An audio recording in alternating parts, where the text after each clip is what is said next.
We got some big oaks today. We're using a crane, a good sized crane. We got this leaner, that other straight one, the next one up there, and there's another one up on the hill, which those have both been, the woodpeckers have been hammering away on those two up there. And obviously this guy's got a lot of lean right toward the house, so it's huge risk. And it's a wet space, you know, it's on this cap ledge. Every time it rains, it's like soft and wet here for a while, so we're not too sure how great they're rooted, and wet soil and leaning toward the house.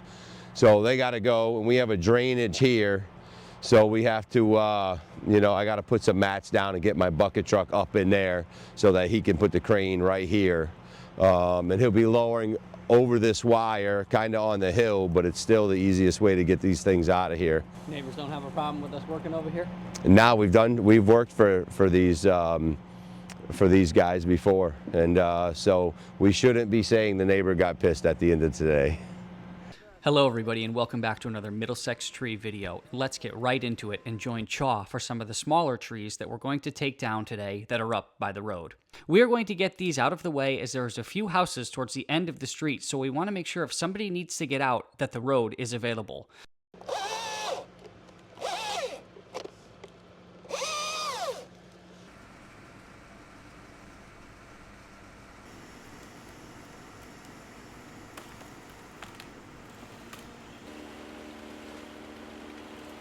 Look at the size of that crane hovering over the neighborhood. Boy, is that beautiful. Bert is going to make his way in here with a chainsaw, and we're going to take another one of these trees out and look at the rot that's starting to spread in that tree.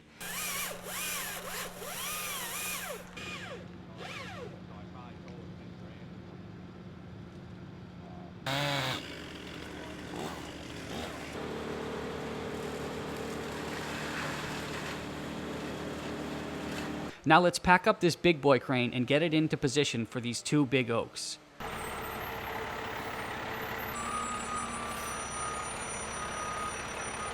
So when you're doing crane work, most cranes, especially big cranes, are off the back.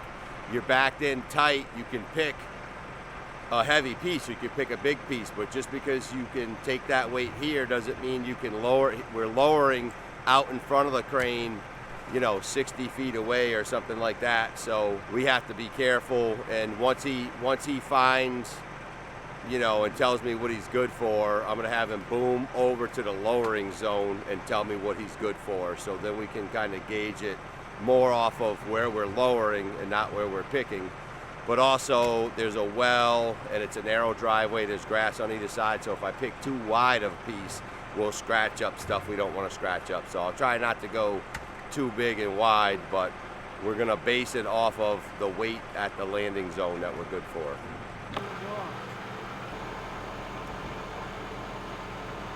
It's time for Chaw to head up to the top of these trees and tie up some rigs that Derek can't reach. Look over here. That one, right where it bends, about the same height of that, you'll pull one there. And I'm gonna cut it right above that cross right there. So that'll be your next tie. Something like that, maybe just above the sucker, and then over there just under that horizontal, that should be even. And this whole center lead will be gone. Yeah, right underneath where it goes, you know, it goes like this, and then the piece that goes right there under it. Right. I'll be right here, I'm just letting you know. Yeah. Sounds good. I ain't going nowhere, bro.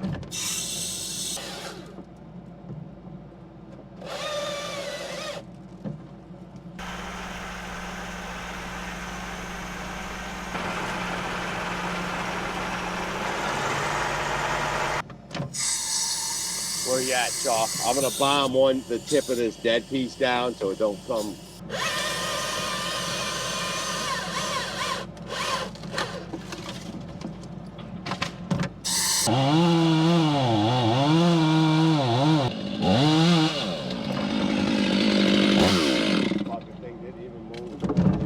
Let's have another look at the release of this leader. Derek was right. That thing never even moved. Now that's satisfying.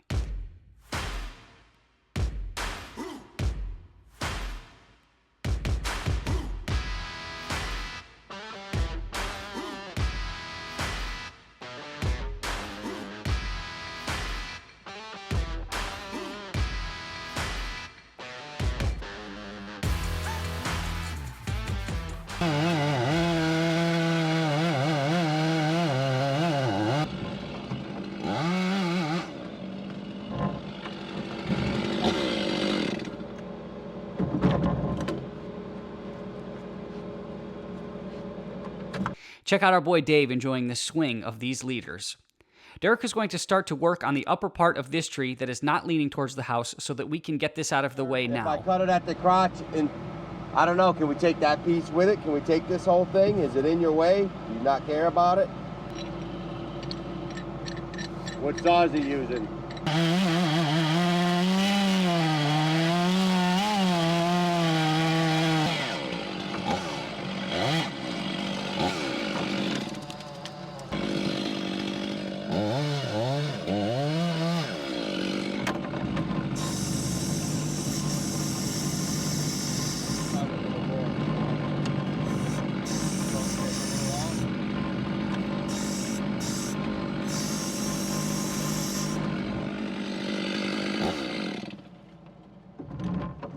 So this next one, if I just tie them out a couple feet on them limbs, should we take that whole piece, or should we take the horizontals out the way first?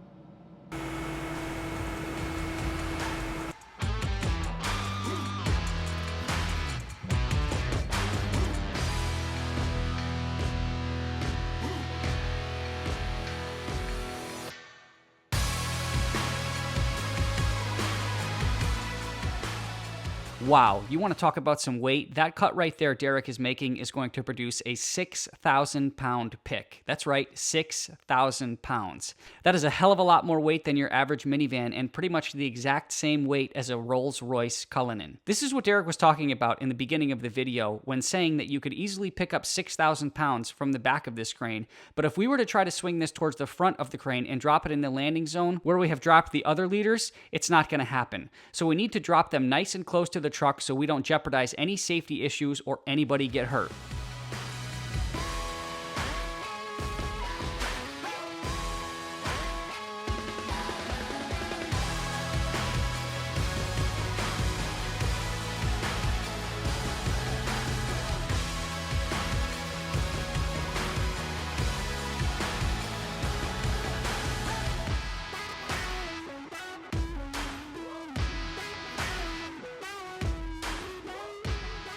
Now, let's take a rip at the last part of this trunk. This bad boy weighs 4,000 pounds. And yes, you've got it right. That's 10,000 pounds of oak laying at the bottom of the driveway.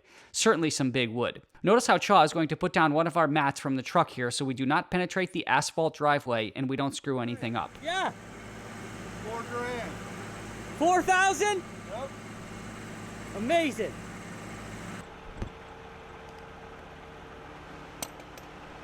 Chaw is going to head back up again and hook up some rigs for Derek. This tree is going to be a cakewalk, and we're going to have it out of here in about 30 minutes.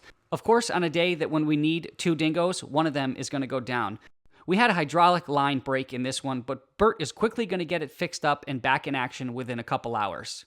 It's always a good day on the job when little Willie comes to say hi. The future CEO of this company could 100% run this dingo better than I could just from watching his dad. Even though one dingo is down, everybody is going to continue to move except for Bert, who went out to get the parts.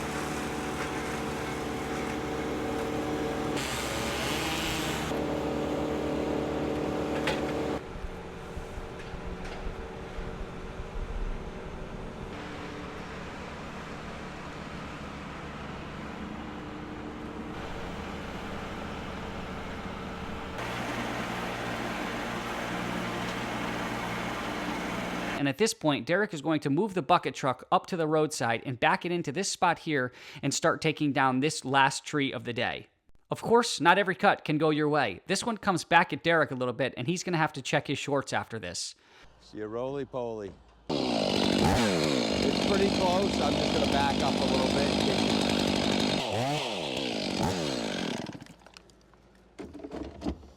Worked out perfectly. I just wasn't sure, you know. Thing's wide. You know what these people are in there thinking? I hired the right guy. No, this little thing. This is, well, there's a smaller one in between. There's a small, tiny maple in there. But yeah, no, that birch stays. I mean, it doesn't have to, but.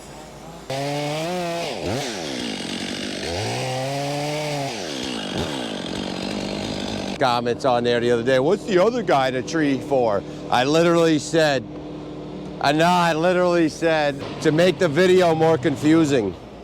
Well, then they can say, oh, well, I would have did it by myself and all this other shit.